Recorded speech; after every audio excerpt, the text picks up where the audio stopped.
dulu-dulu orang Islam ini sebenarnya kami ini diam-diam saja. Walaupun ada berlaku kristianisasi di sana sini, pemurtadan dengan Indomie dan beras 1 liter, kami diam-diam aja. Oleh karena inilah kemudian acuan mereka mengatakan ini sama, karena di dalam Islam hanya Nabi. Sementara mereka bilang ini adalah juru selamat kami, yang di tempat kamu hanya sebagai Nabi, tidak ada apa-apanya. Kalau tempat kami dia Tuhan. Nah ini buktinya. Jadi masuklah kamu kok, yakinilah, percayalah Yesus Tuhan dan juru selamat. Maka masuklah dia menjadi Kristen.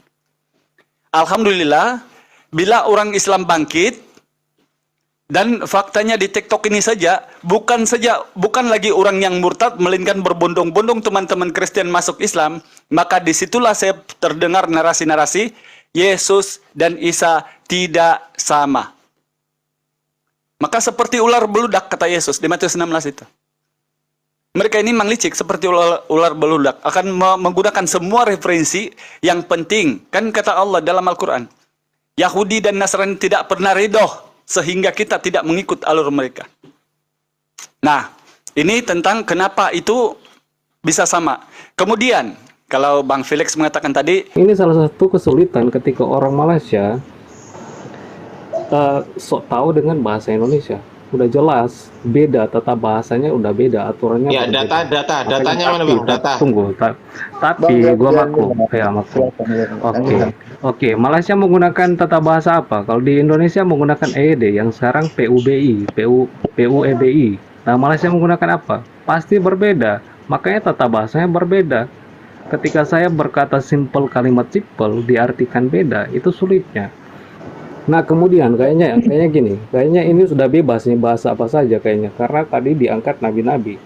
Nah, gua juga bisa membahas nabi kalian yang mengangkat dirinya sendiri sebagai nabi. Enggak, Bang. Sebentar, jangan keluar konteks, Bang. Enggak. Sebentar, jangan keluar konteks. Itu ditanggapi sesuai dengan konteks, pakai data gitu loh. Jangan pakai asumsi. Bukan menurut gua, bukan. Oke, tapi menurut ini.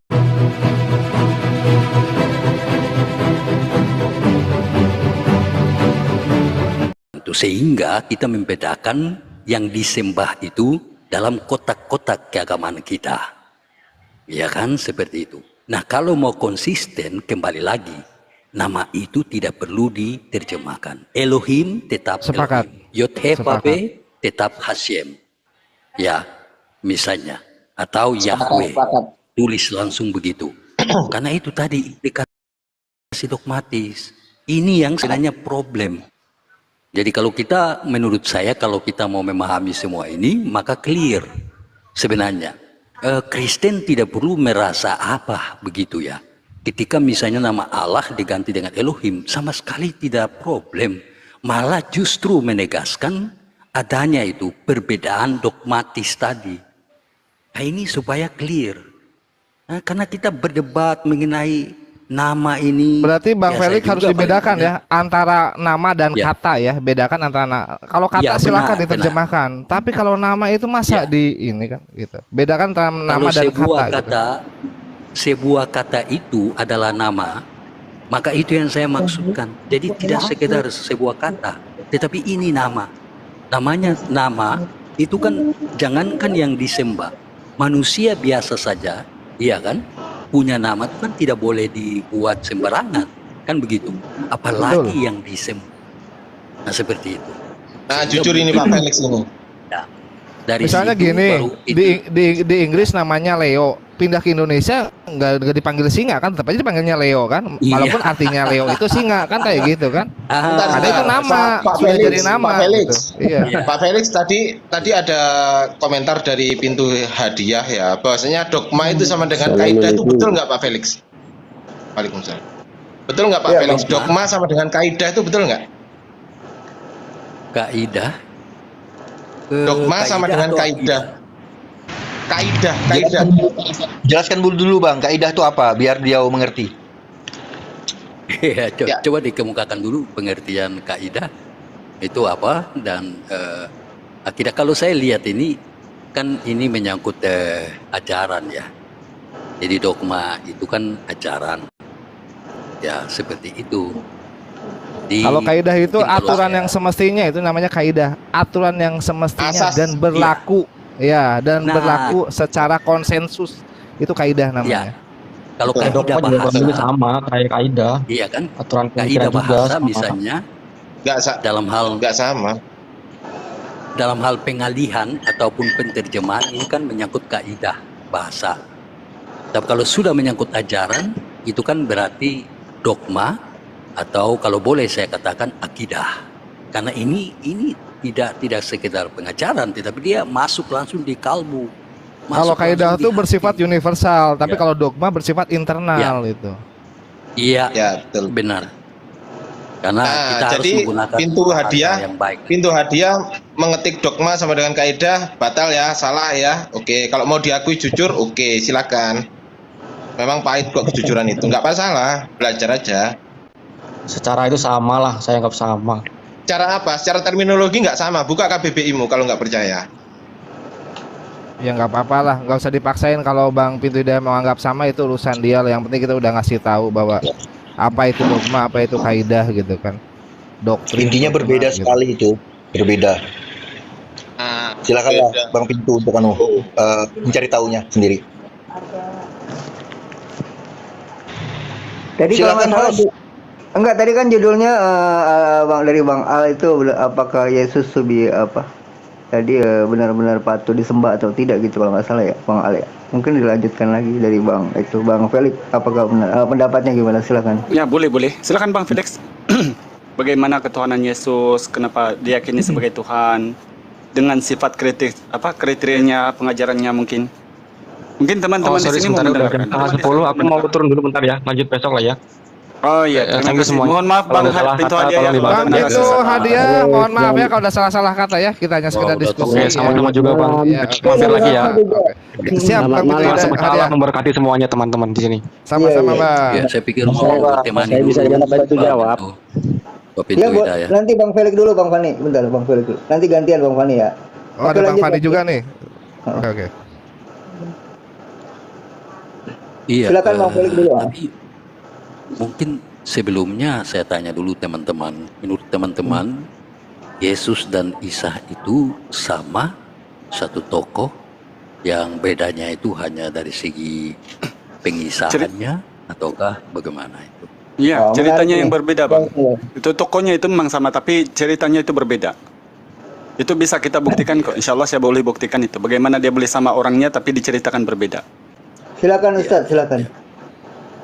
Mau mendengar Bang ini? Iya, silakan. Ya memang kan ini sudah banyak kita diskusikan juga ya, saya pernah Betul. Mm-mm. bicarakan itu juga.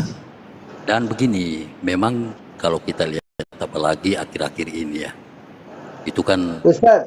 Iya, iya. di Betul. Kristen misalnya juga itu kan menegaskan perbedaan ya, bahwa Yesus itu bukan Isa, Isa itu bukan Yesus. Iya, iya. Mm-mm. Kalau Kalau saya kan Ustaz pernah kalau nggak salah di Anisa 157 ya, betul ya Ustaz ya?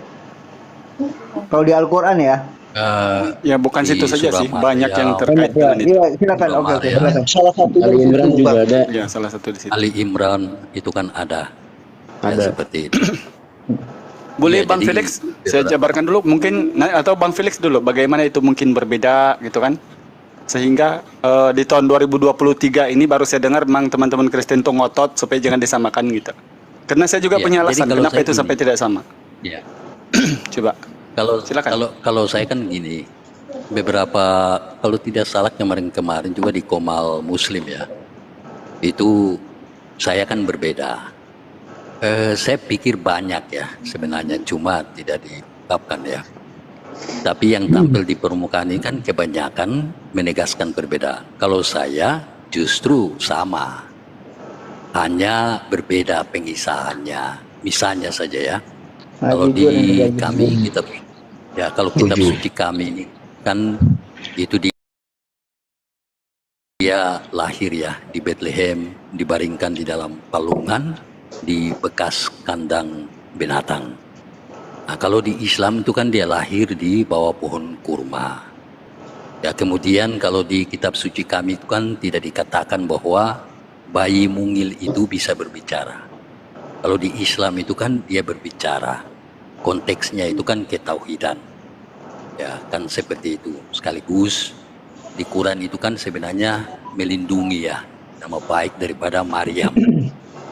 Ya, dia dituduh berzina, sementara yang dikandungnya itu kan anak atau seorang bayi ya dari Tuhan sendiri kan sebagai utusan.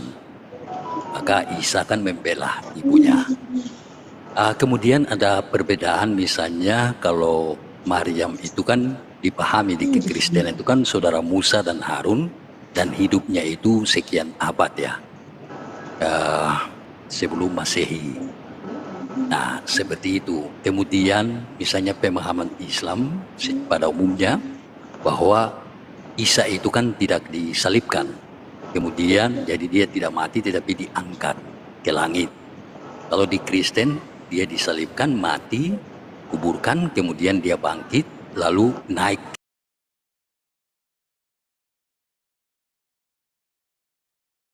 akan datang yang kedua kali untuk mengadili atau menghakimi ya, baik orang yang hidup maupun yang mati. Kemudian dia akan memerintah di dalam kerajaan 1000 tahun. Kalau di Islam, dia akan datang untuk melakukan itu, misalnya membunuh babi, mematakan salib, kemudian menegakkan syariat Islam, dan selanjutnya. Jadi memang ada perbedaan-perbedaan pengisahan, tetapi menurut saya, yang dimaksudkan Muslim adalah Isa itu adalah Yesus itu.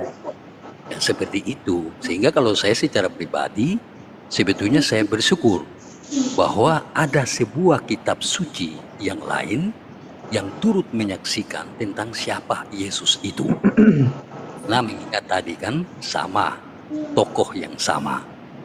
Nah, seperti itu. Kalau posisi saya seperti itu, Pak. Sama, tokoh yang sama. Baik. Ini udah boleh teman-teman, host izin ya. Silakan, Teman-teman. silakan. Ustadz, silakan Ustadz. Baik. Assalamualaikum Tadi warahmatullahi wabarakatuh. Ya, lanjut. Ya, Waalaikumsalam warahmatullahi. Waalaikumsalam warahmatullahi. Saya akan menyinggung beberapa surat dalam Al-Quran dulu ya. Sebelum saya ke teks Bible dan fakta, memang ada yang terjadi kronologi seperti yang diimani saat-saat 2023 ini. Saya mengutip dulu dua surah dalam Al-Quran, yaitu surah Al-Ma'idah, surah Al-Imran 48 dan sampai 51. Di sini dikatakan, dan akan menjadikan dia seorang rasul bagi Bani Israel, dan menegaskan kepada mereka, sesungguhnya aku telah datang kepada kamu dengan membawa suatu tanda mukjizat dari Tuhanmu, yaitu boleh berbuat untuk kamu dari tanah lihat seperti bentuk burung. Kemudian aku tiupkan kepadanya, lalu ia menjadi seekor burung yang hidup dengan izin Allah. Ini saya putuskan ini dulu. Kira-kira ini di mana ditemukan? Ketika Allah bilang diutus kepada Bani Israel. Jawab Yesus kepada perempuan itu dalam Matius 15:24, aku diutus hanya kepada domba-domba yang hilang dari umat Israel. Nah, kalau di Bible, ketika dia diberikan mukjizat, di sini dinarasikan dalam Al-Quran ini, kita boleh baca juga dalam Yohanes 11:39, ya Bapa, aku bersyukur kepadamu karena selalu mendengarkan aku. Begitu juga di Matius 11:25, ya Bapa, aku bersyukur kepadamu Tuhan langit dan bumi. Ini tentang ini dulu ya, tentang utusan dan keberadaan mukjizat yang diberikan oleh Yesus, oleh Allah kepada Nabi Isa. Nah, seterusnya kita melihat sesungguhnya Allah ialah Tuhanku dan Tuhanmu, oleh itu dirikanlah sholat atau beribadahlah kamu kepadanya, inilah jalan yang lurus. Yang mana dalam Yohanes 20:17, jangan sentuh aku, jangan pegang aku, katakan kepada mereka sebab aku akan pergi kepada Tuhanku dan Tuhanmu. Ya, Allahku dan Allahmu, kata Yesus. Yang mana dalam Yohanes 14 kemudian dia bilang, Yohanes 14 nomor 6, kemudian dia bilang, akulah jalan kebenaran dan hidup. Tidak seorang pun yang akan datang kepada Bapa kalau tidak melalui aku. Jadi jalan, memang Yesus itu adalah sebuah jalan kehidupan atau jalan yang lurus. Mengenai kitab, di dalam Al-Ma'idah 46 kalau tidak salah, dan Isa diberikan kitab Injil untuk membenarkan kitab sebelumnya, yaitu Taurat dan Zabur. Di mana ditemukan ini di Bible? Ternyata kita boleh temukan dalam Matius 5 nomor 17. Yang mana kata Yesus, aku datang bukan untuk meniadakan hukum Taurat dan kitab para nabi, melainkan untuk menggenapinya. Nah, ini narasi-narasi yang simpel. Kemudian dalam surah An-Nisa tadi yang disinggung, wa ma qutaluhu wa ma sulabuhu walakin subi'alakum. Katanya Nabi Isa itu tidak mati tunggu dalam keraguan yang nyata tentang siapa yang disalibkan itu mereka berselisih paham kata Allah.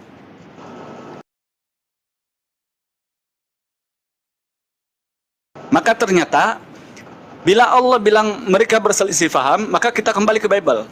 Apakah memang ragu-ragu di Bible ambigu tentang penyaliban Yesus? Ternyata benar.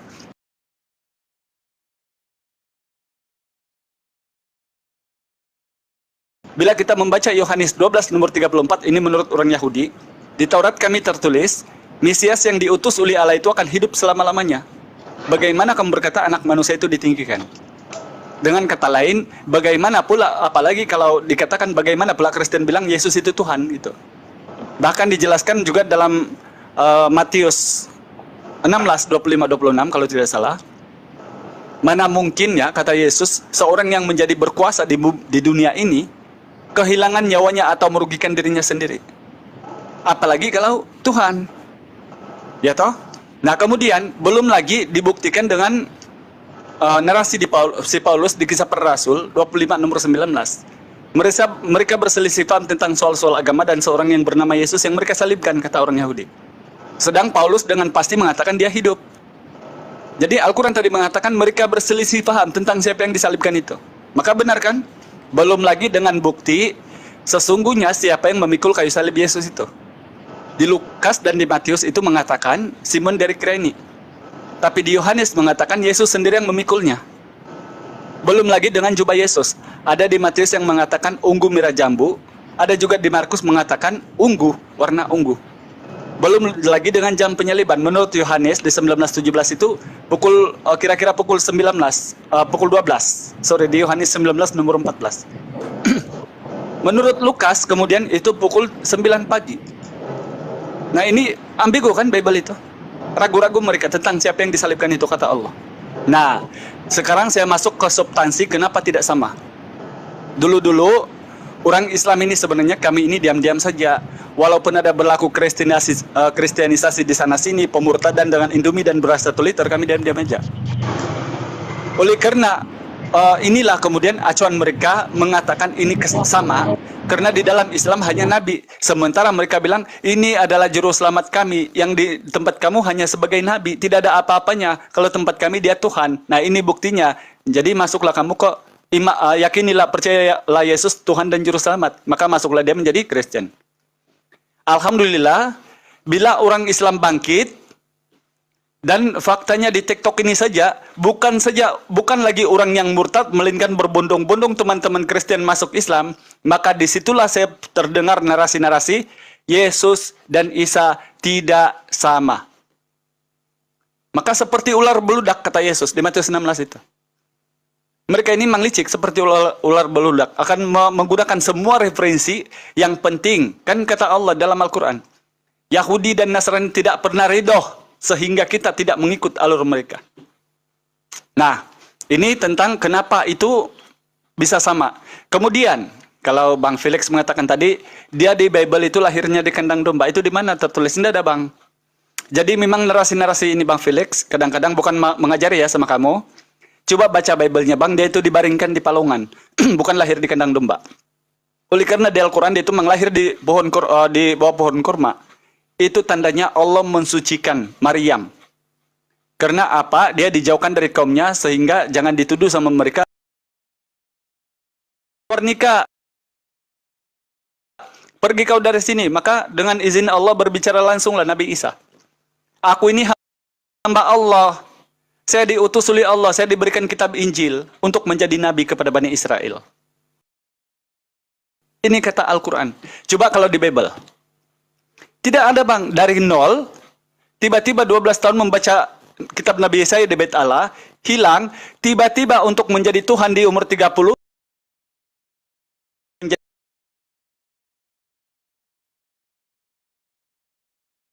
jadi Tuhan ini Bang Felix. Kalau dalam keimanan kami lah, kalau keimanan orang Islam sebagai orang-orang yang beriman, Rasulullah ini kan Nabi saja ya, jangan kita bilang Tuhan, karena dia memang Nabi. Jangankan Dia yang seperti narasi-narasi di Bible itu ditumbak, ditusuk, dan disalib begitu kan. Sekarang ini bahkan kami berusaha mencari sehelai rambutnya Rasulullah. Itu sebatas Nabi, Bang. Sekarang salibnya hilang, kafannya hilang, tulang belulangnya nggak ada, darahnya seperti apa, rambutnya seperti apa, giginya rontok kah? Nggak ada, hilang begitu saja. Yang penting Romawi bilang dia Tuhan penebus juru selamat kepada manusia.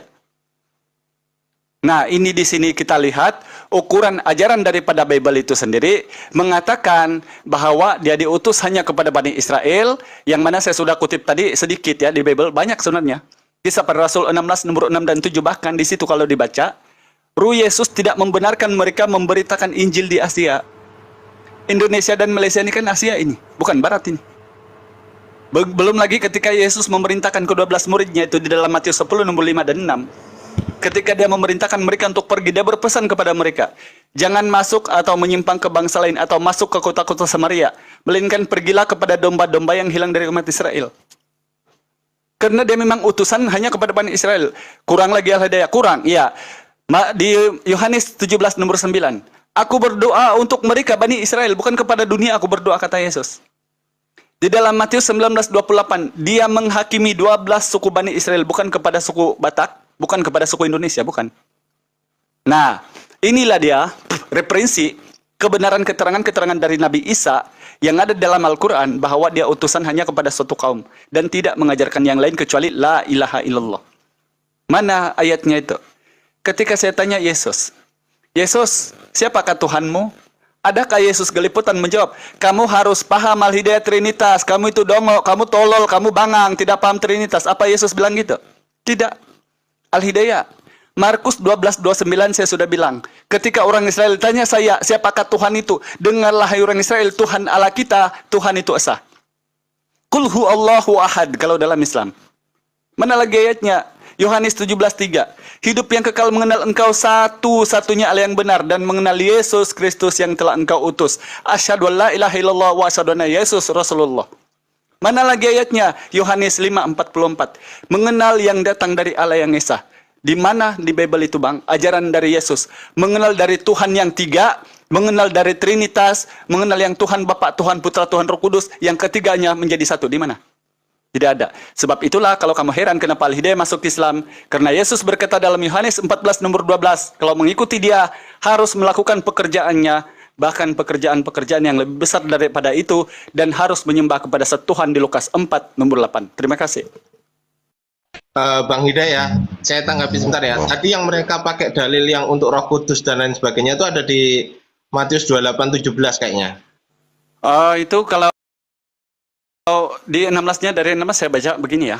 Narasinya itu seperti ini. Segala kuasa di surga dan di bumi telah diserahkan kepadaku. Oleh karena itu pergilah, jadikanlah semua bangsa muridku, baptislah dalam nama Bapa dan Anak dan Roh Kudus.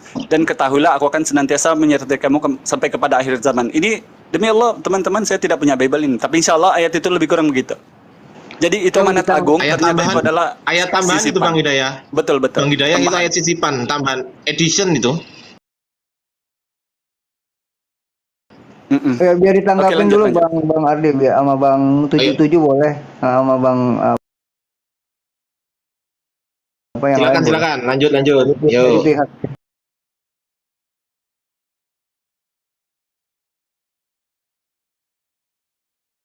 Ya, silakan siapa dulu? Boleh. Bang 77 tadi boleh, silakan. Ini teman saya. Oke, selamat malam. Malam. Oke, terima kasih atas kesempatan. Oke, tadi sempat nih, tapi gue terlambat ya, soalnya gue baru masuk juga. Sebenarnya tadi gue masuk lama ya, tadi bahkan sempat typing itu di bawah, tapi sempat keluar. Nah, ini baru masuk, tapi jadi hanya sedikit gue simak dari Al-Hidayah. Kan bahwa Isa di dalam Quran itu sama dengan Yesus yang ada di dalam Alkitab. Nah, gini, jadi menurut saya Isa di dalam Al-Quran itu berbeda dengan Yesus yang ada di dalam Alkitab. Kenapa? Karena kelahirannya saja tempatnya berbeda loh, ya. Kelahirannya saja tempatnya berbeda. Oh, mohon maaf, mungkin ini sudah disampaikan oleh Kristen lainnya sebelumnya. Tapi saat ini ya saya bawa lagi karena saya nggak sempat mendengarkan ya Kristen yang sebelumnya menyampaikan. Jadi saya hanya ingin membahas, ingin berkomentar atau menanggapi akan narasi yang dibuat oleh Al-Hidayah yang tadi. Nah itu dulu. Yang jelas bahwa Yesus dalam Alkitab itu berbeda dengan Isa yang ada di Al-Quran, itu aja. Jadi jika ingin menyamakan, maka itu salah besar, sudah salah. Itu.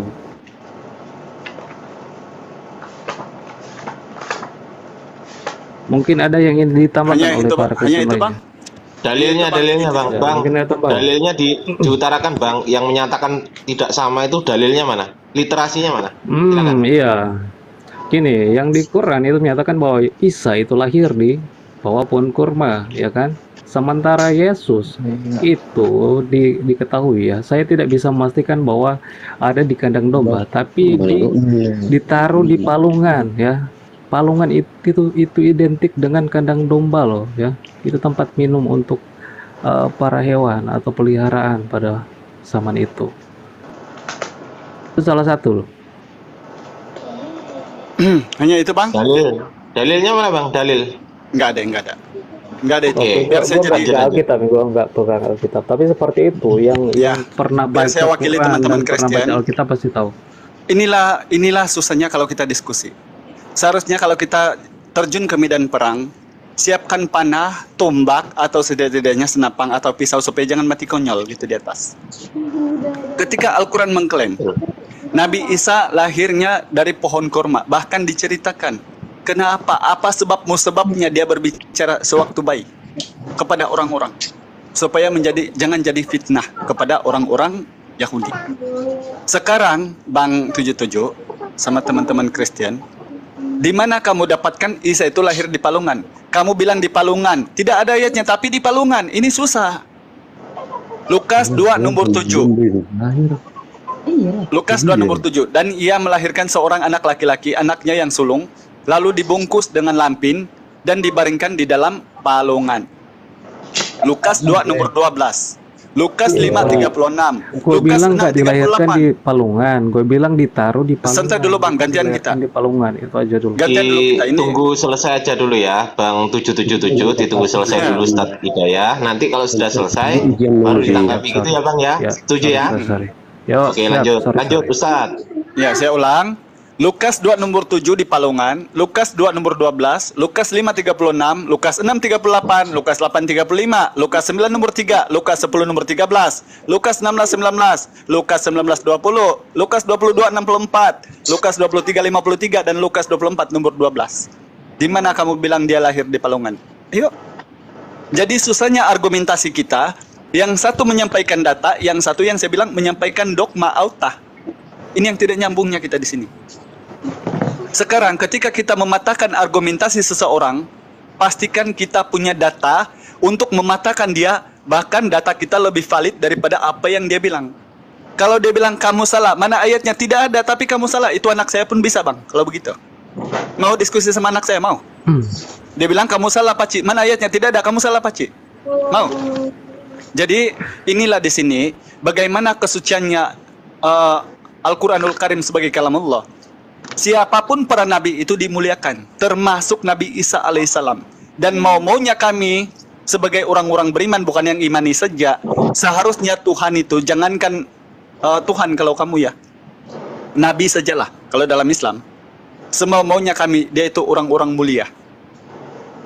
Kalau kamu masuk Kristen saja, tidak sesuai, tidak sempurna jadi Kristen kalau tidak beriman kepada Tuhan yang mati di salib. Disinilah kita mengukur, ini sebenarnya Tuhan ini dimuliakan atau dihinakan. Nah, kalau kamu bilang Yesus mulia, Yesus unggul, bagaimana dengan Markus 14:65? Mulailah beberapa orang meludahi dia, menutupi mukanya dan meninjunya sambil berkata, dia ini benar-benar seorang nabi. Para pengawal pun memukul dia. Kalau saya ada di tempat itu pada waktu itu sebagai pengikut Yesus, maka saya lebih dulu mati daripada Yesus. Faktanya, orang-orang yang tiba-tiba Yesus mati dan mengklaim menjadi Tuhan, waktu dia ditangkap, mereka bertampilan lari, termasuk si Petrus yang menyangkalnya sebanyak 3 kali. Saya tidak kenal dia. Saya tidak kenal itu. Orang gila itu. Saya tidak kenal itu.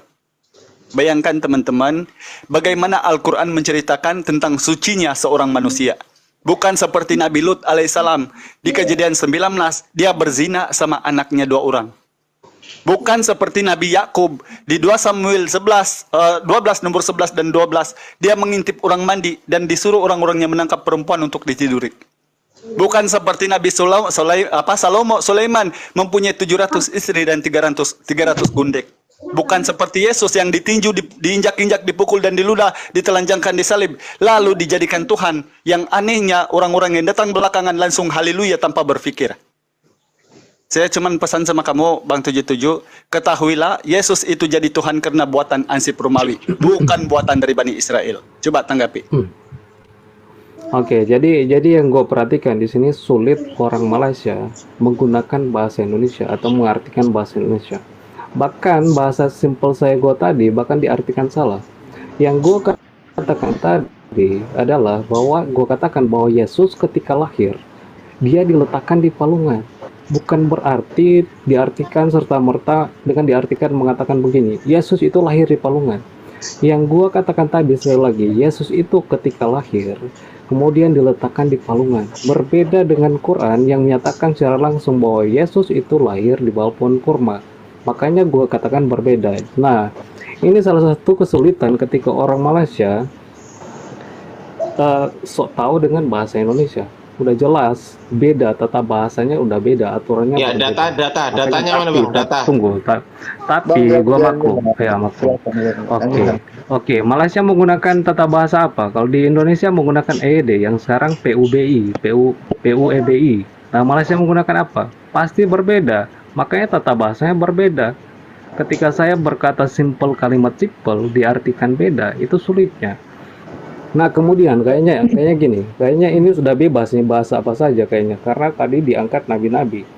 Nah, gua juga bisa membahas nabi kalian yang mengangkat dirinya sendiri sebagai nabi. Enggak, Bang. Sebentar, jangan keluar konteks, Bang. Enggak. Sebentar, jangan keluar konteks. Itu ditanggapi sesuai dengan konteks, pakai data gitu loh. Jangan pakai asumsi. Bukan menurut gua, bukan. Oke, Tapi tadi udah keluar menurut konteks ini begitu loh, Bang. Oke, lanjut, silakan. Oke, tadi sudah keluar konteks loh. Tadi diangkat nabi-nabi, dikatakan bahwa nabi inilah berdosa lah, nabi inilah mempunyai istri banyak lah. Oke lah, gua setuju memiliki istri banyak, tapi itu peristiwa, itu sejarah yang tidak disembunyikan oleh Alkitab. Itu peristiwa, tapi itu bukan diajarkan, itu bukan disuruh, itu bukan diperintahkan. Itu adalah salah satu kesalahan manusia yang dilakukan. Misalkan Raja Salomo, itu kesalahan Raja Salomo, bukan ajaran Alkitab. Itu sekali lagi. Jadi kalau ada yang mengalimatkan seakan-akan itu ajaran Alkitab, sekali lagi gue bilang tidak ada ajaran Alkitab seperti itu. Itu adalah peristiwa kesalahan manusia yang tidak disembunyikan oleh Alkitab. Kalau Alkitab nggak pernah sembunyi yang salah-salah. Kalau itu pernah terjadi, pasti diceritakan, diberitakan, tetapi tidak diajarkan atau disuruh untuk melakukan untuk mempunyai istri yang lebih dari satu atau banyak. Tidak ada seperti itu. Oke, gitu aja dulu. Jadi nggak ada datanya, Bang. Jadi nggak ada datanya, Bang. Cukup asumsi aja ya. Nggak perlu datanya. Oh, itu jelas dalam Alkitab. Oke, gue tanya Al-Hidayah, dia kan sering baca Alkitab, itu kan bahkan diambil.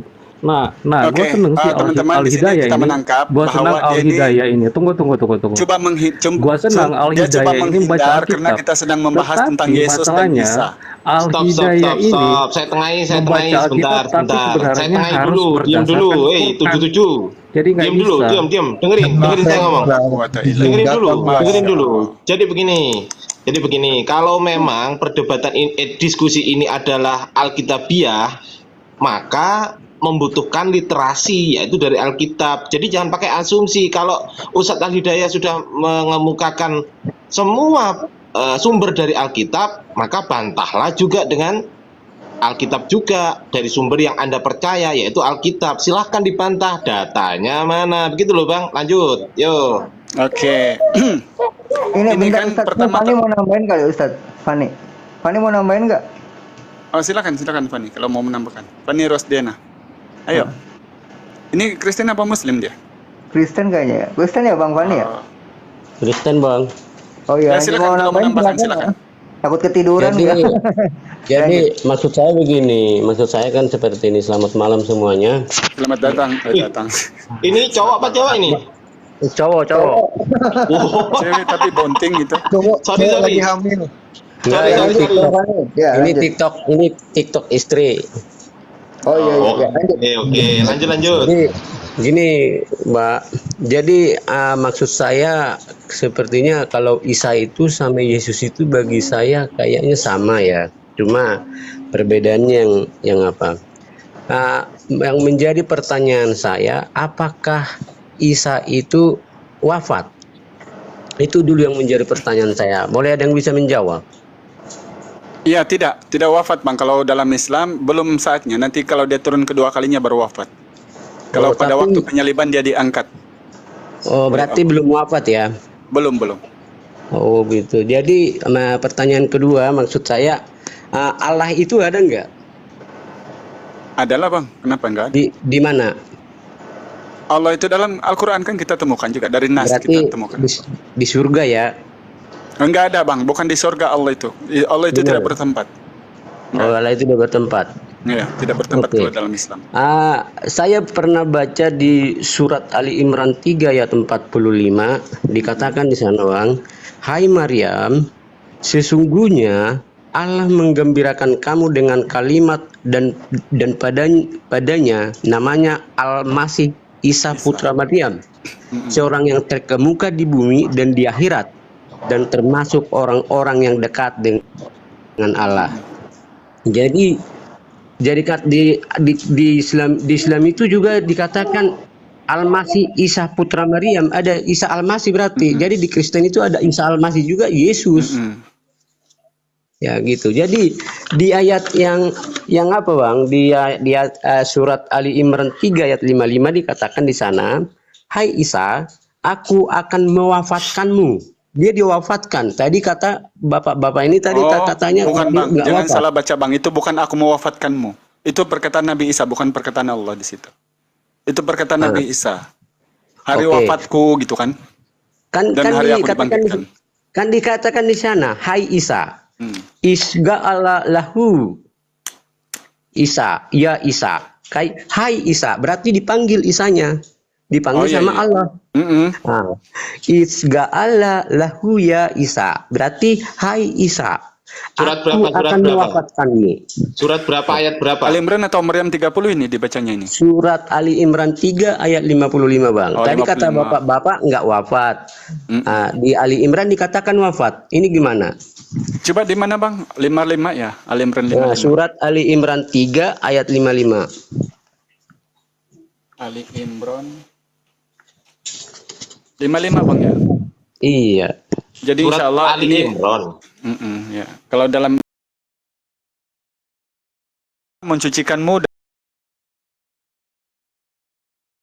dari orang-orang kafir dan menjadikanmu orang-orang yang menjadikan orang-orang yang mengikutimu di atas orang-orang yang kafir sehingga hari kiamat. Kemudian kepadaku engkau kembali, lalu aku beri keputusan tentang apa yang kamu perselisihkan. Di mana wafatnya Bang? Ya, itu kan hai Isa, aku akan mewafatkanmu. Di mana Bang? Wafatnya di mana? Di apa? Di mutawafiika. Ah? Apa itu? Ya, baca aja. Host, digedein layar saya, host. Gedein dulu. Apa itu? Mutawafiika. Siapa yang muta? Dosa pakai Di mana di sini Bang? Ini Ali Imran 55 ini. Makanya dikatakan berarti kata mutawafiika berarti kata di situ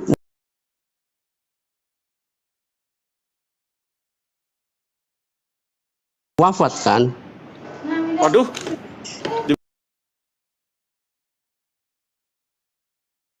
Di mana? Aduh.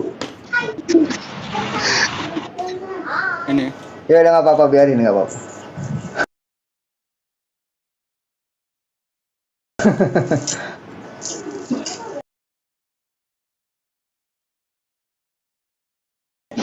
Oke Bang Os, izin pamit ya.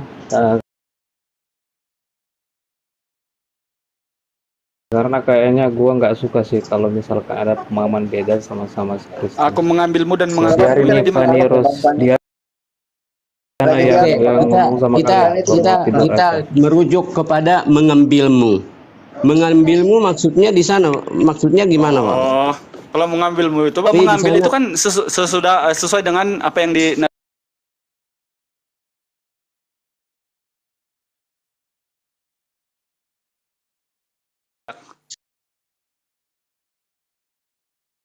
Iya. itu. Bukan di sini, Bang. Ini ndak ada wafatnya di sini, Bang. Jadi hati-hati kalau Quran itu, Bang, karena insya Allah teman-teman Muslim saya ini, Bang, untuk pengetahuan kamu saya bukan ustadz ya.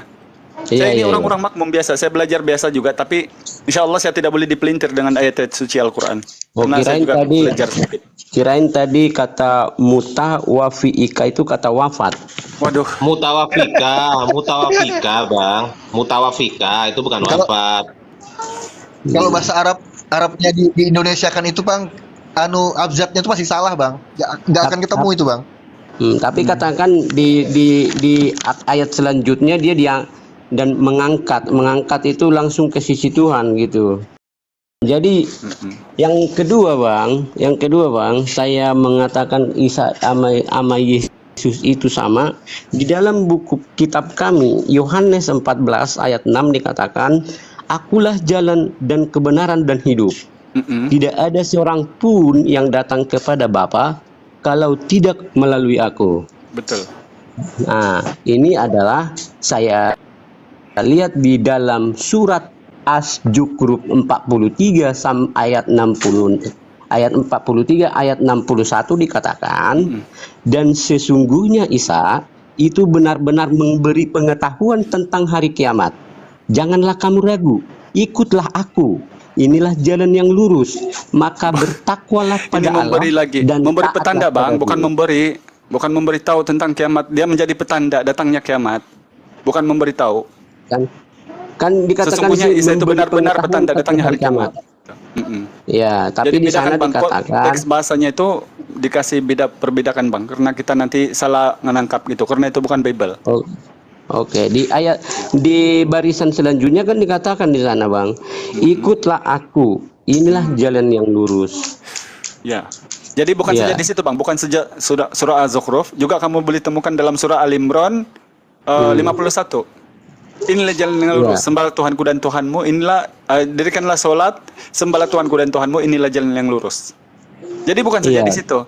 Jadi ketika kita menemukan ayat-ayat seperti ini yang kesamaannya dengan Yohanes, ini kan justru Yesus bilang dia jalan, Bang. Contoh, Al-Hidayah naik bus ke Indonesia. Apakah Iya. bus itu adalah tujuan atau Indonesia? Bukan. Bus itu adalah jalan. Jalan untuk sampai ke Indonesia kalau mengikuti bus gitu. Namun yang ironisnya di sini, Bang, mohon maaf, ajaibnya di sini, apakah Kristen mengikuti Yesus? Nggak ada, Bang, narasi dari Yesus yang diikuti. Ini sampai sekarang saya juga cabar kepada para pendeta uskup pastor. Al-Hidayah ini kan mengklaim Al-Hidayah ini pengikut Yesus. Di Yohanes 14:12 kata Yesus, kalau kau mengikuti aku, kalau kau menuruti perintahku, kamu juga akan melakukan pekerjaanku, bahkan pekerjaan-pekerjaan yang lebih besar. Saya tidak menuntut disalib, Bang. Jangan disaliblah, sakitkan. Saya tidak juga menuntut ditinju, dipukul, dan diludak. Itu semua bikin kita gontok-gontokan.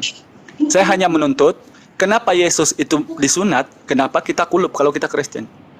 Saya hanya menuntut, kenapa Yesus bilang Tuhan itu satu-satunya, kita malah menuhankan Yesus dan mengatakan Tuhan itu tiga. Tuhan Bapa, Tuhan Putra, Tuhan Roh Kudus. Ini yang umumnya, Bang. Jadi kalau Iya. Islam mengikuti Yesus, karena ternyata setelah dia mati pun dikafan, bukan dikerendahkan dan dijaster. Gitu. Oh, berarti beda ya. Soalnya ayat ini selama ini kedua ayat ini yang saya tunjukkan tadi itu yang menginspirasi saya bahwa Nabi Isa sama Isa Al-Masih di dalam Alkitab itu sama. Itu yang membuat inspirasi saya selama ini. Betul, Bang. Jadi sebenarnya sama itu, sama. Orangnya sama tapi penceritaannya berbeda. Kenapa? Abang tanya saya kenapa berbeda? Mau saya kasih tahu? Ya, boleh. Ya, oke. Saya kasih tahu sama abang ya. Yesus yang ada di Bible yang diambil dari namanya Yehoshua Hamasya. Esau dalam bahasa Ibrani, Aram, Isa dalam bahasa Arab, itu orangnya sama.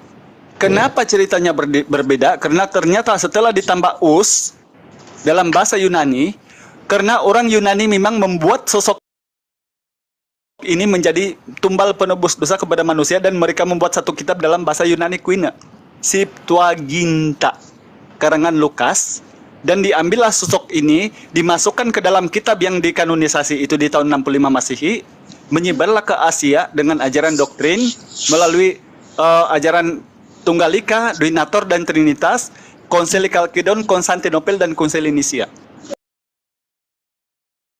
Trinitas ini berkembang di abad ke-15 bawaan Martin Luther yang menyimpang dari ajaran Katolik. Apa yang paling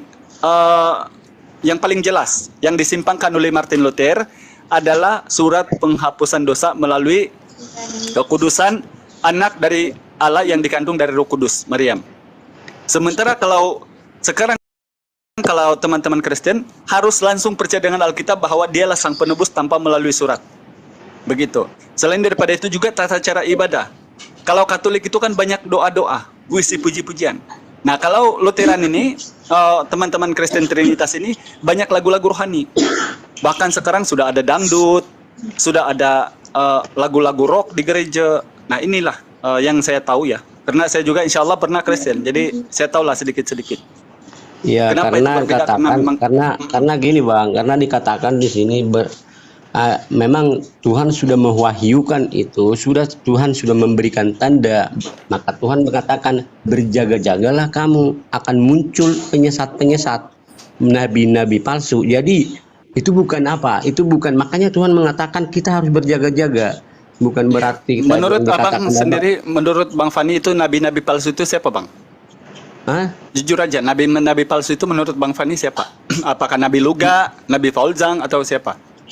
Ya, nabi-nabi palsu yang dikatakan orang tar dulu, jangan tertawa. Enggak, ini lagi orang Nabi Luka, Bang.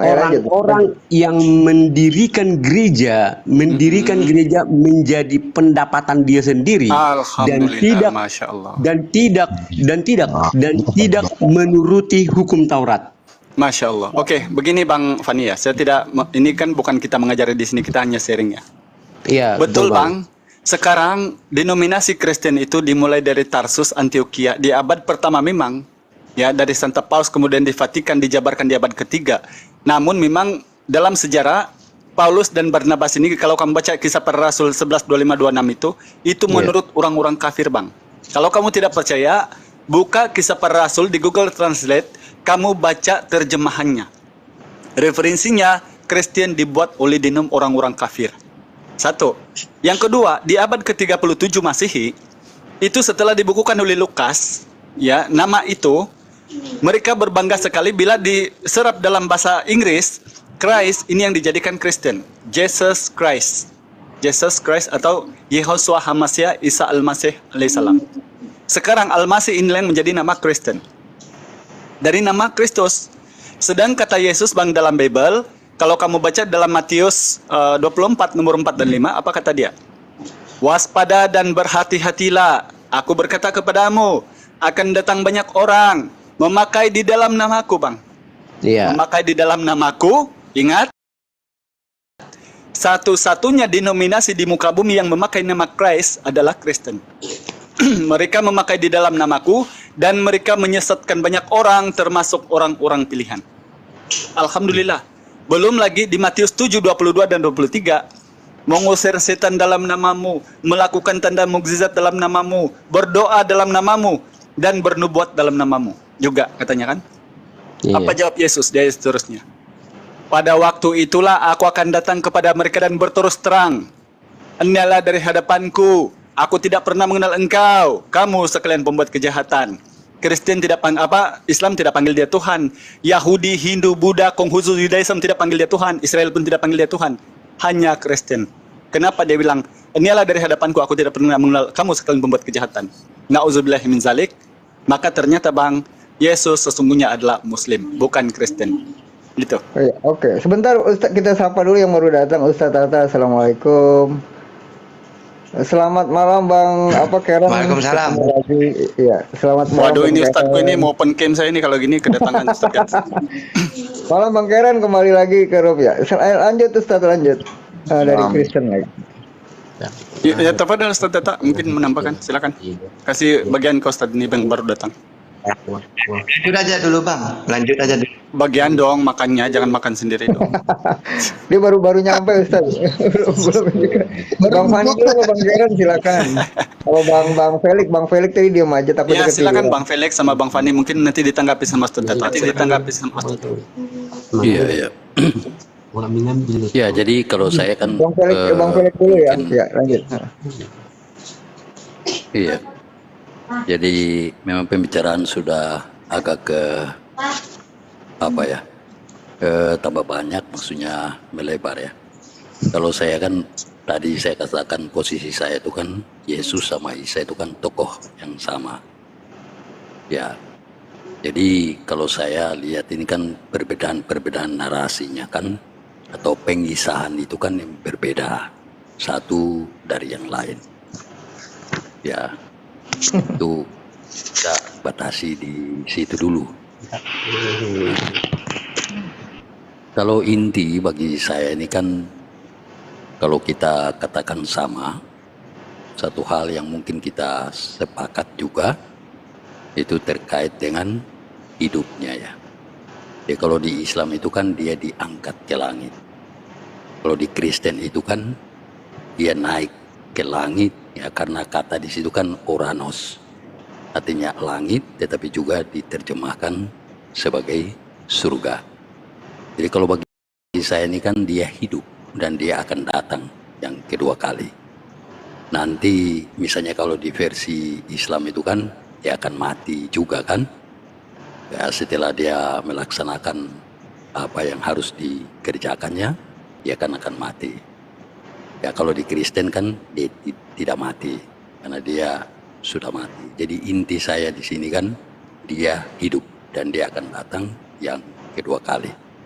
Jadi saya tidak mempersoalkan perbedaan naratif.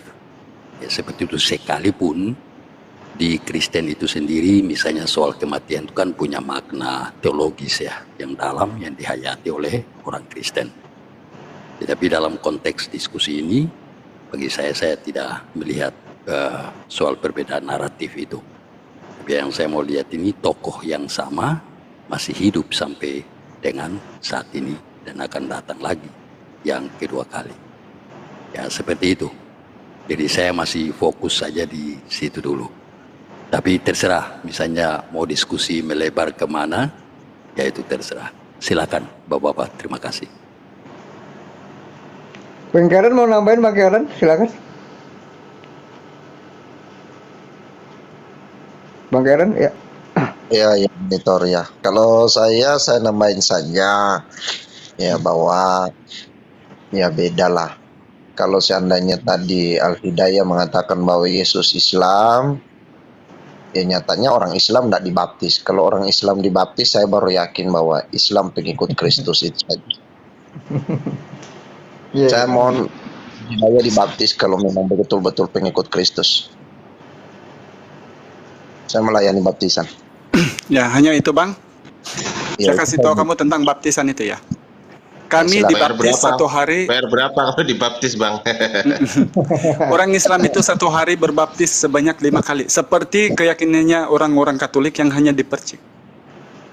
Jadi satu hal yang harus kamu ketahui, baptisan itu pun kalau itu berlaku itu hanya kepada Bani Israel ketika Yesus datang kepada mereka membawakan ketetapan dari Tuhannya. Bukan yang disempurnakan dalam Al-Quranul Karim. Namun yang kita sedang bahas di sini bukan bila Yesus melakukan satu hal yang lain, maka itulah kamu bilang Yesus yang benar. Sedang ini sudah terjawab dalam Yohanes 7 nomor 19. Hanya satu hal yang ajaib yang kuperbuat di depan mata kamu, kamu sudah berusaha membunuhku, kata Yesus. Persis seperti Anda. Hanya dengan baptis kamu bilang Yesus Kristen. Bukan begitu Bang, untuk kita mengenal agama. Bagaimana kalau Al-Hidayah menerangkan tentang Yesus itu Muslim? Di Bible kamu dia wajib sunat. Dia melarang makan babi, bertudung, puasa wajib, matinya dikafani, satu Tuhan, bercuci tangan dan kaki kalau masuk ke kemah pertemuan. Ini semua kisi-kisi ajaran Islam. Sementara kamu, koloreng, rabana, kebaktian, 25 Desember, menuhankan Yesus ke gereja hari Minggu, itu di mana dalilnya? Tidak ada, tapi kamu salah. Mari kita gontok-gontokan dulu. Jadi inilah semua yang berpulangnya kepada inti diskusi dengan kejujuran Bang Karen. Ya, jadi baptisan itu, Al-Hidayah ini 1 hari 5 kali baptis. Karena kami kalau menyembah Allah Subhanahu wa taala Sang Pencipta harus cuci seperti Yesus. Yang mana diperintahkan dalam Keluaran 30, Ulangan 30 nomor 20, Keluaran 30 20 dan Keluaran 41 40 31 dan 32. Diperintahkan bercuci tangan dan kaki kalau masuk ke kemah pertemuan ketika menghadap Tuhannya. Karena seperti apa? Nehemia 8 ayat 6. Nomor 6. Terpujilah Tuhan yang Maha Tinggi. Lalu mereka mengangkat tangan tinggi-tinggi, lalu sujud dengan membungkuk muka ke tanah, menyembah Tuhan. Lalu jemaat itu menjawab, amin, amin, amin. Maka itu dalam Islam apa? Allahu Akbar. Ketika selesai Al-Fatihah, apa dia bilang? Amin. Kamu? Haleluya. Dari mana itu? Itu narasi orang Yahudi, bukan di Bible. Ya toh? Maka saya kasih tahu kamu Bang, ajaran itu adalah ajaran Islam, sehingga narasi kami boleh kami ungkapkan bukan saja dengan ilmiah, tetapi dengan data. Terima kasih. Lanjut, Ustaz Tata. Ustaz Tata, mau nambahin silakan. Ya, saya menambah sedikit. Jadi sebenarnya makna Muslim itu, kenapa kok di dalam Al-Quran surat Al-Baqarah 136 kan semua para nabi itu Muslim? Maksudnya gini loh. Semua para nabi itu menerima ajaran dari Tuhannya yang mengutus. Kan definisi utusan itu kan kalau dalam Islam manusia yang menerima wahyu.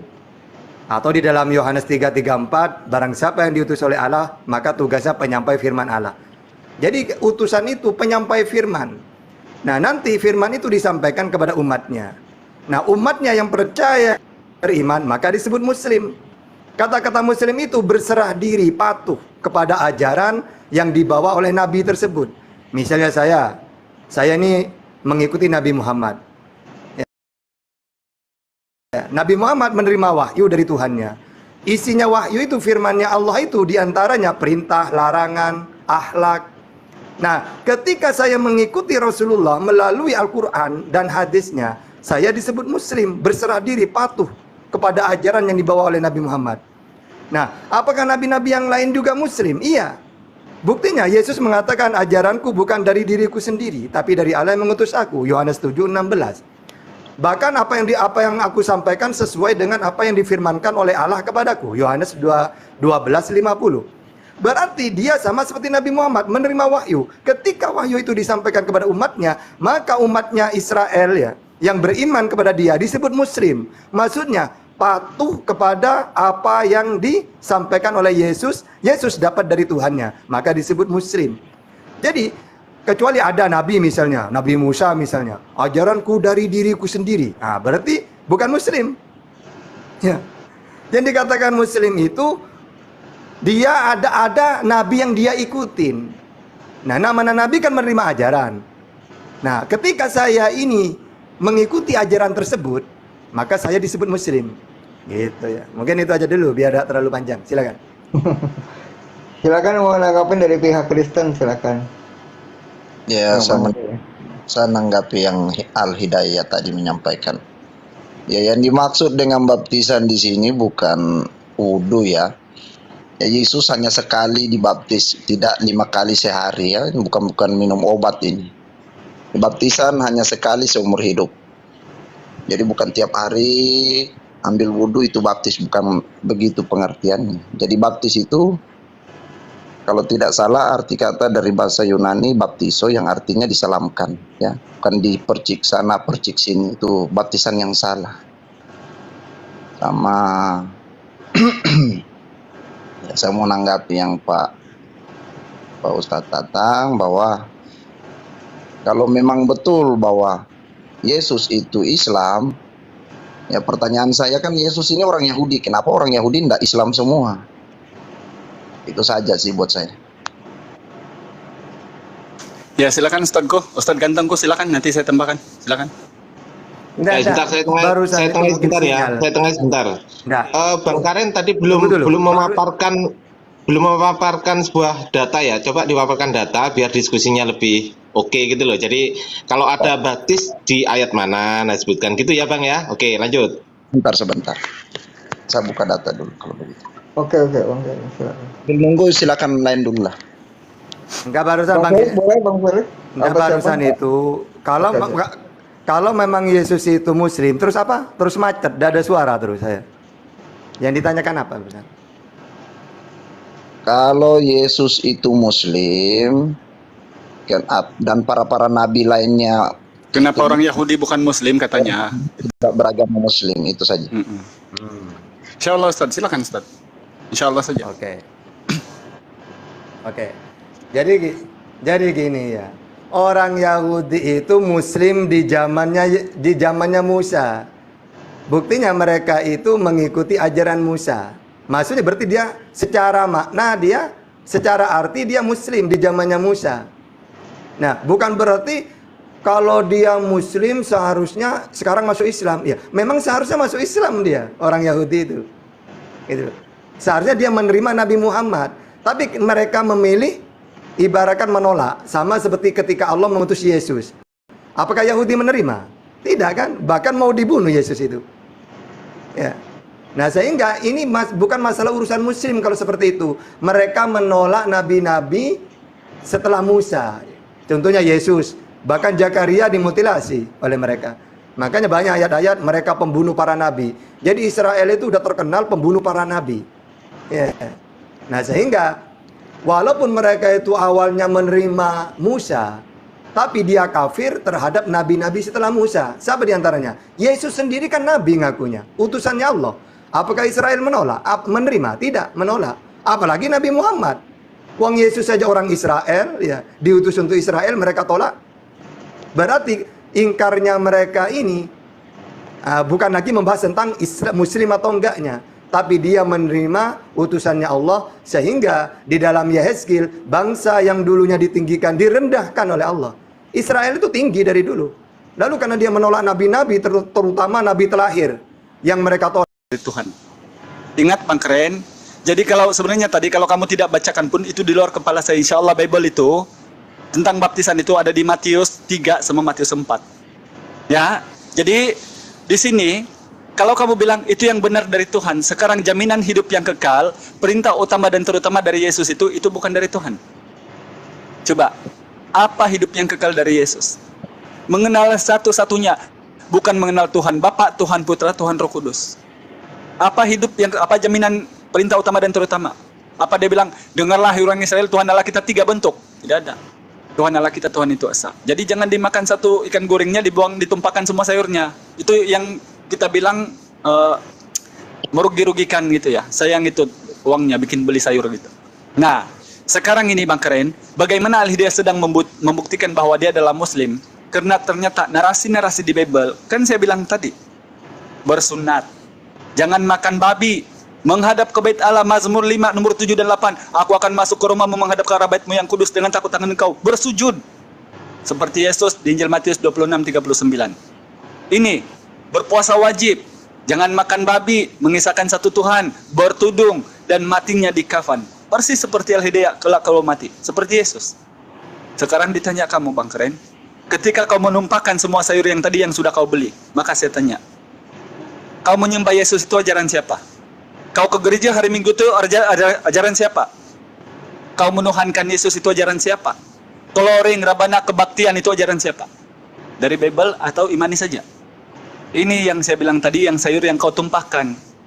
Jadi uangnya jimatlah supaya biar narasi kita terarah. Silakan yang lain. Bang Felix dulu ya. Ya mungkin. Dia mau ngomong tadi Ya, soalnya belum saya- kelar. Ya, Bang Felix. Baik, terima kasih. Ya, jadi saya pikir kalau Islam itu secara maknawi bolehlah, artinya itu rasional. Karena tidak ada seorang nabi yang benar yang tidak tunduk, tidak pasrah kepada Tuhan kan? Seperti itu. Sehingga misalnya pihak Muslim mengatakan bahwa semua nabi itu adalah Muslim, yaitu dipahami dari pengertian daripada kata Islam itu sendiri. Kan seperti itu. Akan tetapi kita tidak lupa bahwa kalau sudah di dalam konteks agama, itu kan berarti kita berbicara tentang sistem keyakinan. Yang namanya sistem keyakinan itu kan ada Tuhan, ada kitab suci, ada mereka yang melaksanakan firman Tuhan, ada ritus-ritus keagamaan itu. Dan disinilah letak perbedaannya. Jadi secara maknawi, kalau bagi saya menyetujui. Tetapi dari segi sistem keagamaan itu sendiri, memang terang-terangan menunjukkan perbedaan. Ya, yang sangat jauh, bahkan nama Tuhan itu sendiri ya. Dan praktik-praktik peribadahan itu. Ya, seperti itu. Kemudian, kalau saya diskusi seperti ini, lebih melihat logika ya, sejarah dan pendekatan sosiologis. Jadi dari sisi sejarah kita lihat adanya kronologi peristiwa itu kan. Dan disinilah kitab suci yang dipegang oleh Kristen ini kan sudah ada ya. Sebelum adanya kitab suci yang dipegang oleh umat Islam. Nah disinilah kekristenan ini kan sejak awal ya, abad pertama dan seterusnya bapak-bapak tahu tentang pergumulan kekristenan atau gereja secara khusus. Itu kan dinamika tentang dogma Kristen itu sendiri. Yang kata lain ajaran-ajarannya itu. Ini kan sudah dipegang dan sampai saat ini kan sudah ribuan tahun. Nah Al-Quran muncul kira-kira abad ke-7 ya. Kalau kita berpatokan pada lahirnya baginda Muhammad, ini kan jaraknya sekian ratus tahun. Kemudian dari segi ruang, jarak antara Palestina dengan Arab itu kan sekitar 1.200-an kilometer. Nah di sini, jadi aspek sejarah ini kan turut menentukan. Selain teks-teks itu yang dari tadi dibaca, tetapi juga konstruk daripada dogma ya, atau teologi dan ajaran itu sendiri. Jadi dari segi ruang dan waktu ini sangat menentukan perbedaan itu. Ya itu tanggapan saya. Ara, silakan. Saya sedikit ya Bang Hidayah. Pertama, saya membahas tentang baptis ya. Sebenarnya kalau baptis itu ibaratkan kalau dalam Islam itu mandi taubat ya. Orang kalau mau taubat itu kan disunahkan mandi gitu ya. Makanya baptisan Yohanes itu taubat. Ya. Makanya dalam Kisah Para Rasul 19 ayat 3, lalu kata Paulus kepada mereka, "Kalau begitu dengan baptisan manakah kamu telah dibaptis?" Jawab mereka, "Dengan baptisan Yohanes." Ayat 4. Kata Paulus, baptisan Yohanes adalah pembaptisan orang yang telah bertobat. Nah, itu ya. Jadi kenapa? Ada dua baptisan itu. Ya, pertama taubat, yang dua, dan ia berkata kepada orang banyak bahwa mereka harus percaya kepada dia yang datang kemudian. Ya. Jadi baptisan itu ada baptisan taubat, ya ada baptisan roh. Makanya baptisan Yohanes adalah baptisan untuk orang-orang yang bertaubat. Berarti Yesus bertaubat karena dibaptis oleh Yohanes. Dan baptisan roh adalah baptisan untuk orang-orang yang sesat. Gitu ya. Jadi dicelup, disilamkan ke sungai itu ibaratkan kalau Islam itu saya mau bertobat disunahkan mandi taubat, gitu ya. Jadi sebenarnya tidak masalah kalau kayak gitu ya. Nah terus yang terakhir tentang masalah apa ya, orang dalam segi arti yang namanya Muslim itu ya patuh, semua Nabi patuh. Dan saya setuju apa yang dikatakan oleh tadi Bang Felix ya, sistem itu ya. Makanya ada tentang ketuhanan. Ya, Muslim kan patuh. Lalu nanti ada sistem-sistem tentang ketuhanan. Dalam Islam sudah final bahwa tiada Tuhan selain Allah. Dalam Al-Qur'an itu At-Taghabun ayat 13, Al-Mu'minun ayat 116. Dan nanti siapa yang disembah? Yang disembah hanya Allah. Itu An-Nisa 36 kan itu. Nah, terus kitab suci. Nah, kitab suci ini diamalkan, dilakukan, jangan sampai berbeda. Misalnya Musa mengatakan Tuhan itu Esa, Ulangan 6 ayat 4. Atau Yesus mengatakan Tuhan itu Esa, Markus 12:32. Atau Nabi Muhammad mengatakan Esa, Qul huwallahu ahad. Ini jangan pernah berubah. Kalau sudah berubah, bukan pengikut sudah. Terus juga Nabi Muhammad mengatakan Tuhan itu tidak bisa dilihat. Al-An'am 103. Atau Yesus mengatakan Tuhan tidak bisa dilihat. Yohanes 5:37. Atau Musa mengatakan tidak bisa dilihat Tuhan itu. Keluaran 33:20. Jangan berubah. Atau mengatakan Tuhan itu tidak sama dengan apapun. Kata Musa. Keluaran 9:14. Atau Yesaya 40:18. Atau Nabi Muhammad mengatakan Tuhan itu tidak serupa. Laisa kamitslihi syai'un. Asy-Syura 11. Nah, ini jangan pernah berubah.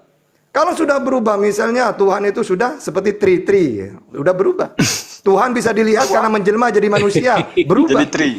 Iya. Terus Tuhan itu serupa karena sudah menjadi manusia, berubah. Karena semua para nabi itu mengartikan Tuhan itu sama. Musa, Yesus, Nabi Muhammad sama. Intinya Tuhan itu tidak bisa dilihat, ya, tidak serupa, dan juga tidak mau turun ke dunia.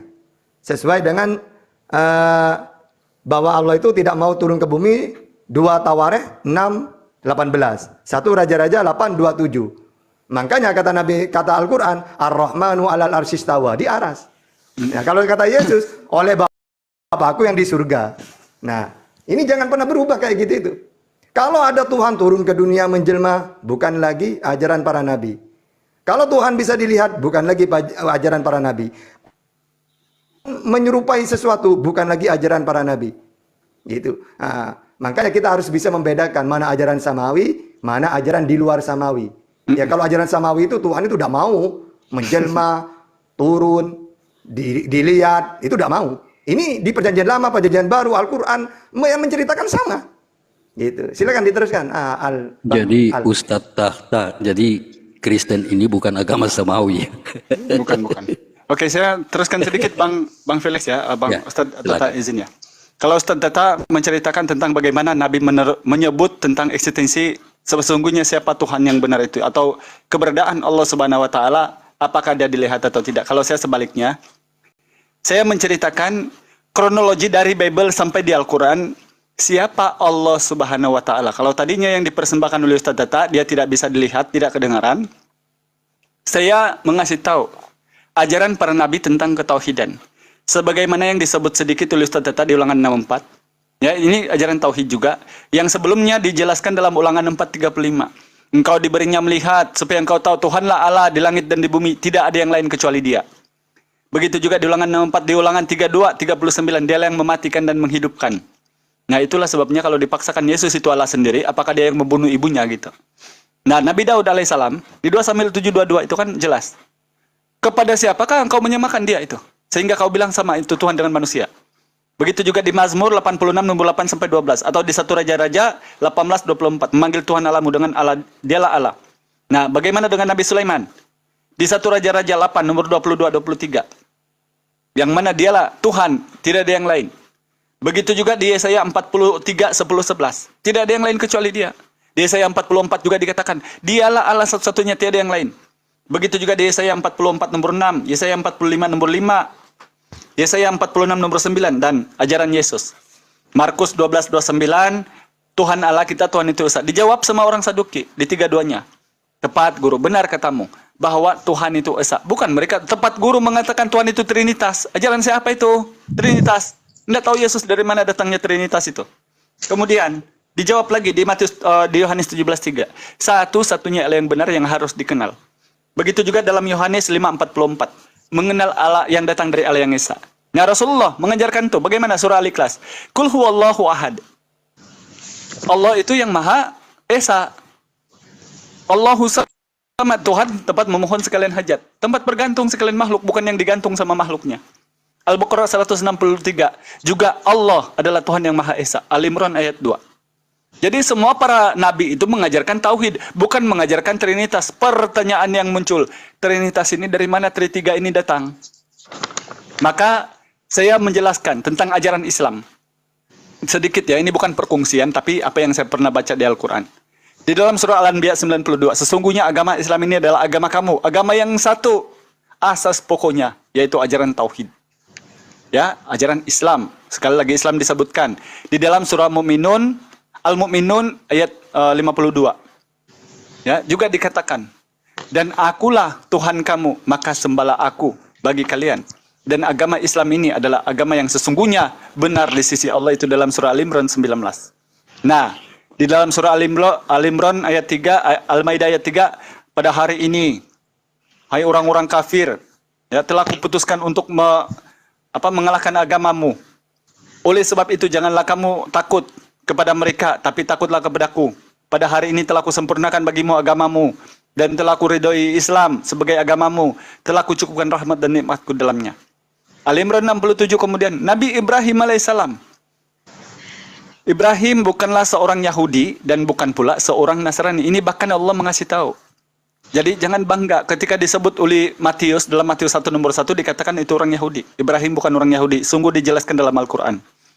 Kalau kamu sesungguhnya beriman kepada Allah, maka hendaklah kamu berserah diri kepadanya jika betul-betul kamu orang-orang Islam yang berserah diri bulat-bulat kepada Allah. Begitu juga surah Yunus 84, bagaimana Allah menjelaskan tentang Nabi Musa sebagai seorang muslim. Dan Nabi Musa pula berkata, wahai kaumku, kalau kamu sesungguhnya beriman kepada Allah, maka hendaklah kamu berserah diri kepadanya jika betul-betul kamu orang Islam yang berserah diri bulat-bulat kepada Allah. Yesus, Isa, dalam surah Al-Imran 52, maka tatkala Nabi Isa melihat keingkaran Bani Israel, dia bertanya kepada Hawariyun, siapakah yang menjadi penolongku untuk meneruskan ajaran agama Allah? Maka Hawariyun itu menjawab, kami yang meneruskan ajaranmu dan saksikanlah kami adalah orang-orang Trinitas. Bukan, Muslim. Ya, jadi sehingga ternyata teman-teman di Bible tidak ada tidak ada satu pun kata kita temukan Kristen disebut oleh Yesus. Maka sekali lagi muncul pertanyaan, Kristen ini dari mana? Siapa yang mengajarkan Kristen ini? Trinitas ini yang menuhankan Yesus ajaran siapa? Maka saran saya, janganlah makan satu kotul ikan goreng dan dibuang semua sayur yang lain. Merugikan itu, teman-teman. Kembalilah kepada ajaran Islam. La ilaha illallah. Allahu Akbar. Lanjut.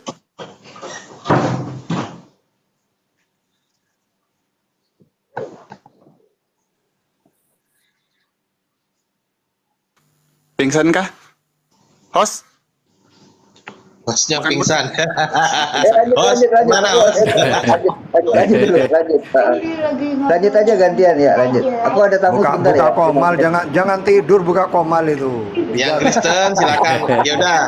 Ada tamu sebentar, Saya tengah lanjut aja gantian. Oke, saya tengah ya. Yang Kristen silakan memberikan tanggapan ataupun sanggahan. Kalau mau menanggapi ataupun menyanggah, alangkah baiknya diberikan data atau dalilnya atau literasinya. Begitu ya? Oke, lanjut, silakan. Ya, saya mau menanggapi apa yang Al-Hidayah utarakan tadi.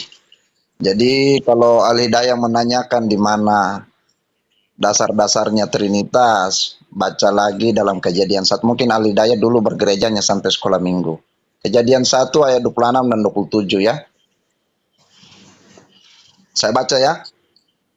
Ayat 26, Kejadian 1 ayat 26. Berfirmanlah Allah, baiklah kita menjadikan manusia menurut gambar dan rupa kita. Ayat 27, maka Allah menciptakan manusia itu menurut gambarnya, menurut gambar Allah ciptaannya itu, dia laki-laki dan perempuan. Jadi yang dimaksud dengan ini digambar seperti manusia, diciptakan manusia seperti Allah, manusia diciptakan seperti Allah itu bukan rupa rambutnya yang sama lurusnya ya. Kasihan orang keriting itu nanti komplain. Jadi di sini maksudnya itu memiliki tubuh, jiwa, roh. Dari situ landasannya Tritunggal. Jadi Tritunggal itu bukan Allah 3 orang. Jadi saya ini adalah gambar Allah itu sendiri. Jadi saya ini cuma 1, bukan 3. Jadi Al-Hidayah sekolah minggu lagi yang baik ya. Supaya mengerti Tritunggal itu. Jadi itu saja. Sama tadi kalau jadi Al-Hidayah kalau mualaf sekolah minggu baik-baiklah. Ini Tritunggal ini ada di Kejadian 1 sama Yohanes 1 ayat 1. Bunyinya pada mulanya adalah firman. Firman itu bersama-sama dengan Allah dan firman itu adalah Allah. Jadi firman itu bukan di luar Allah, bukan berjalan kiri kanan, bukan Al-Hidayah ya. Jadi firman itu ada tinggal di dalam Allah. Jadi firman itu adalah bagian daripada Allah itu sendiri. Firman itu adalah jiwa Allah itu sendiri. Jadi firman bukan berarti Allah kita 3, bukan. Jangan salah. Beda mungkin dengan agama Islam punya Allah. Cuma satu. Tidak punya pribadi. Kalau kita Allahnya ada 3 pribadi. Tapi Esa Manunggal satu. Itu maknanya daripada Tritunggal. Ya mungkin Felix kalau mau menambahin silakan. Iya, jadi sebetulnya Tritunggal itu, kata Tritunggal maupun Trinitas memang tidak ada secara eksplisit di Alkitab. Tetapi saya umpamakan seperti ini. Kalau kita ke sebuah lahan, mungkin menggunakan mata langsung, kita bisa berkesimpulan bahwa di sini tidak ada emas. Tetapi orang yang tahu betul kultur tanah itu, ya paham tentang geologi, paham tentang pertambangan, dia mungkin menggali lalu mendulang. Di situ dia temukan emas. Jadi ada yang eksplisit, ada yang implisit. Jadi Tritunggal itu sifatnya implisit. Nanti di dalam perkembangan sejarah gereja, para bapak gereja itu kan berusaha untuk memahami itu. Jadi misalnya ayat-ayat saya sebutkan ya. Selain tadi sudah disebutkan dalam kitab Kejadian, tetapi juga misalnya 2 Korintus 13 ayat 13, Yohanes 14 ayat 28, Matius 28 ayat 19, 1 Petrus 1 ayat 1 sampai 2, 1 Korintus 12 ayat 4 sampai 6, ya. Kemudian Roma 8 ayat 11, 1 Korintus 6 ayat 11, Yohanes 14 ayat 16 sampai 17, 1 Yohanes 5 ayat 7 sampai 8, Matius 8 ayat 16 sampai 17 dan lain-lain. Jadi selalu di situ disertakan Bapa, Firman, Roh. Jadi ini sebenarnya merupakan fokus gumulan dari para bapak gereja. Lalu pada akhirnya mereka yang tadinya itu tidak definitif, mereka merumuskan secara definitif dan pada akhirnya menjadi sebuah dogma atau ajaran. Jadi dogma itu bukan tidak berasal daripada Alkitab. Sekali lagi itu digali lalu dirumuskan. Ya seperti itu. Jadi orang Kristen tidak begitu saja ya. Misalnya di sekarang ini kan sekitar 2,3 sampai 2,7 miliar di dunia ini. Dan mayoritas sekitar 98% itu penganut Tritunggal. Dan saya pikir orang Kristen kan punya pemikiran yang waras ketika mereka menggunakan pikiran mereka sehari-hari. Begitu pula ketika mereka membaca Alkitab dan membaca dan memahami rumusan doktrinal itu.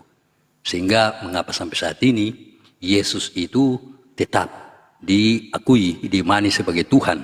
Meskipun tetap diakui juga bahwa Yesus itu kan utusan. Jadi orang Kristen tidak menyangkal bahwa Yesus itu utusan, cuma akibat daripada perkataan-perkataan Yesus yang eksklusif sendiri. Misalnya dia katakan, aku dan Bapa adalah satu, aku datang keluar dari Bapa misalnya ya. Seperti itu, sehingga makna utusan itu sendiri sudah berbeda dari apa yang dipahami atau menurut pandangan Islam.